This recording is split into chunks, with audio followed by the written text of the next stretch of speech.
देखिए अब हम पढ़ने वाले हैं सब्स्टिट्यूशन मेथड। अब क्या होता है सब्स्टिट्यूशन मेथड, तो पहले सब्स्टिट्यूशन मेथड के बारे में जान लेते हैं। देखो भाई, मैंने कहा सब्स्टिट्यूट करना यानी किसी की जगह पर कुछ अनदर चीज यूज करना। जैसे मैंने बोला आपके घर में पहले टाटा स्काई था, अब आपने क्या यूज करने लगे, अब आपने डिश टीवी यूज करने लगे। सेम चैनल तो है, चैनल तो वही है, बस आपने क्या करेगा, काम वही कर रहा है दोनों। किसी की जगह पर दूसरी चीज यूज कर लेना, वो सब्स्टिट्यूशन कहलाता है। बात समझ में आ गई भाई? दोनों में सेम ही चैनल आएंगे नहीं आएंगे? तो अब देखो यहाँ पर हमें इक्वेशन में कैसे करना है सब्स्टिट्यूशन मेथड को, उसे समझना है मेरी बात को, है ना। तो देखो इधर जो x है इधर भी x है, मैं इधर वाले x में इधर वाले x को डालूंगा, ठीक है। एक और एग्जांपल लेता हूं, उससे आपको समझ में आ जाएगा। देखो भाई दो बोटल्स हैं, क्लियर।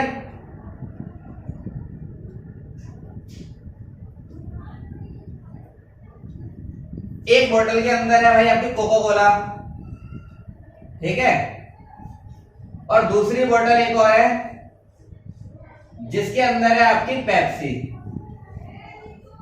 ठीक है भाई। दूसरे के अंदर क्या है, पेप्सी।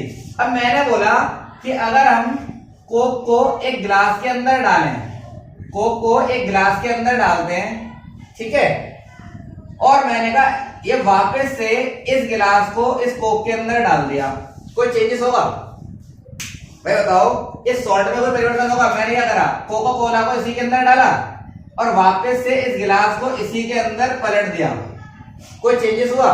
कोई चेंजेस नहीं हुआ। तो यहां पर आपको ऐसा काम नहीं करना। तो मैंने क्या बोला, अगर आपने यहां पर से कोक निकाली तो आपको इस कोक को इसके अंदर डालनी है। बताओ सॉल्ट चेंज होगा? अलग ही बन जाएगा। ये रहा पेप्सी और ये रहा कोक, तो कुछ अनदर मिक्सचर बनके तैयार होगा। इसी मेथड को आ गया सब्स्टिट्यूशन। बात समझ में आ गई? तो हमें क्या करना है समझते हैं इस वाली बात से लेकर।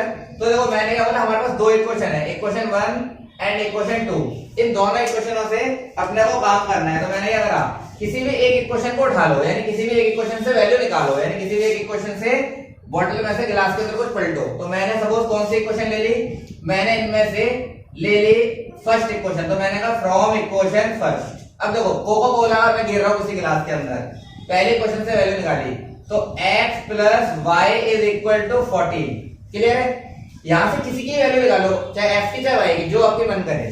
तो मैंने बोला मैंने वैल्यू निकाली दोस्तों y की, तो 14, ये प्लस का x उधर जाएगा तो माइनस का x। यहां तो कोई दिक्कत। जो नई क्वेश्चन हमारी जनरेट हुई उसको मान लो थर्ड। क्लियर है? अब आपने जो वैल्यू निकाली वो पहली से निकाली, तो मैंने क्या बोला, जिससे निकालेंगे उसमें नहीं डालेंगे, कोई चेंजेस नहीं होने वाला। जिससे निकालेंगे उसमें ना डाल के दूसरे में डालना है तो चेंजेस होगा। तो मैंने क्या बोला, अगर मैं y की वैल्यू सेकंड में डालूंगा तो परिवर्तन होगा। तो मैंने क्या करना है, फर्स्ट में निकालनी, फर्स्ट से तो निकाली थी। तो मैं लिखूंगा putting the value of y in equation second. आई बात समझ? मैंने फर्स्ट से निकाली थी लेकिन डालूंगा मैं सेकंड में, तभी तो मेरा सॉल्यूशन बदलेगा। तो मैंने क्या करा दोस्त, x minus y is equal to 4। x की जगह तो x ही रहेगा, माइनस माइनस देखो, और y की जगह मैंने डाला पूरा ही, तो ब्रैकेट डालना पड़ेगा कि y का फंक्शन दो फंक्शन में कन्वर्ट हो रहा है। तो आ जाएगा 14 minus x is equal to 4। यहां तक कोई डाउट है? Very good. अब आगे देखो, यहां आएगा x माइनस का 14। जब ब्रैकेट से बाहर निकालते हैं तो निशान चेंज हो जाते हैं, जो प्लस का होता है वो माइनस का हो जाता है, जो माइनस का होता है वो प्लस का हो जाता है। कैसे? Plus minus minus, minus minus plus. Clear? और यहाँ आ जाएगा आपका 4। बताओ यहाँ तो कोई आपत्ति नहीं है? आगे बढ़ते हैं। अब मैंने कहा, यहाँ देखिए, मैंने कहा विच इंप्लाइज x और x कितना हो गया दोस्तों, x और x हो गया 2x। क्लियर? x और x 2x, ये माइनस का 14 उधर जाएगा तो प्लस का 14, तो 4 प्लस 14 तो कितना आ जाएगा दोस्तों, यहां आ जाएगा आपका 18। और ये इनटू में 2 है, 2 है नीचे जाएगा डिवाइड में, काट दिया, 2 1 जा 2, 2 9 जा, तो x की वैल्यू क्या आ गई दोस्तों, 9। x की वैल्यू में कोई डाउट है?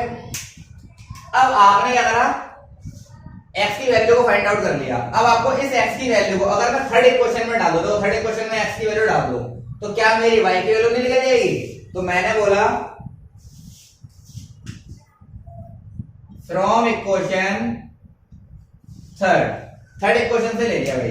थर्ड इक्वेशन क्या बोलती है कि y is equal to 14 minus x.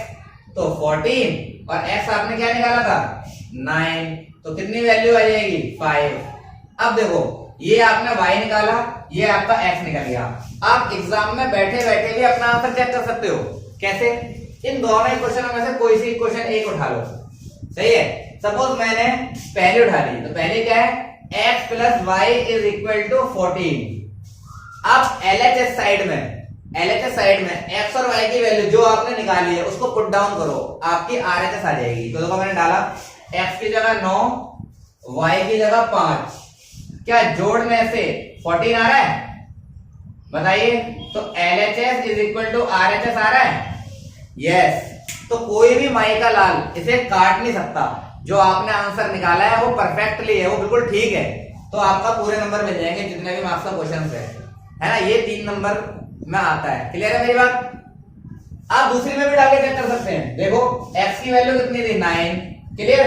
y की वैल्यू कितनी है -5, 9 में से 5 जाएगा कितना बचेगा 4। तो दोनों वैल्यू से आपकी इक्वेशन सेटिस्फेक्शन हो रहा है। तो इसका मतलब क्या है दोस्तों कि आपने जो वैल्यू निकाली है वो बिल्कुल परफेक्टली करेक्ट है। क्लियर है मेरी बात? तो सब्स्टिट्यूशन मेथड समझ में आया है क्या? जिस भी इक्वेशन से वैल्यू निकालेंगे, दोबारा सुन लो, जिस भी इक्वेशन से वैल्यू निकालेंगे उसमें नहीं डालेंगे, अनदर में डालेंगे, तभी तो नया सॉल्यूशन बनेगा। अगर सेम में डाल दोगे तो क्या फर्क पड़ेगा भाई, इधर से निकाला इसी में डाला, कोको कोला को चेंज हो गया क्या? वही कोको कोला का सॉल्ट जो पहले था। क्लियर? मैंने उसे पेप्सी में पटकना है, तभी तो मेरा सॉल्यूशन कुछ अलग ही मिक्सचर बनेगा जो पीने का मन ना करे। क्लियर है मेरी बात? फटाफट से इसका स्क्रीनशॉट ले लो।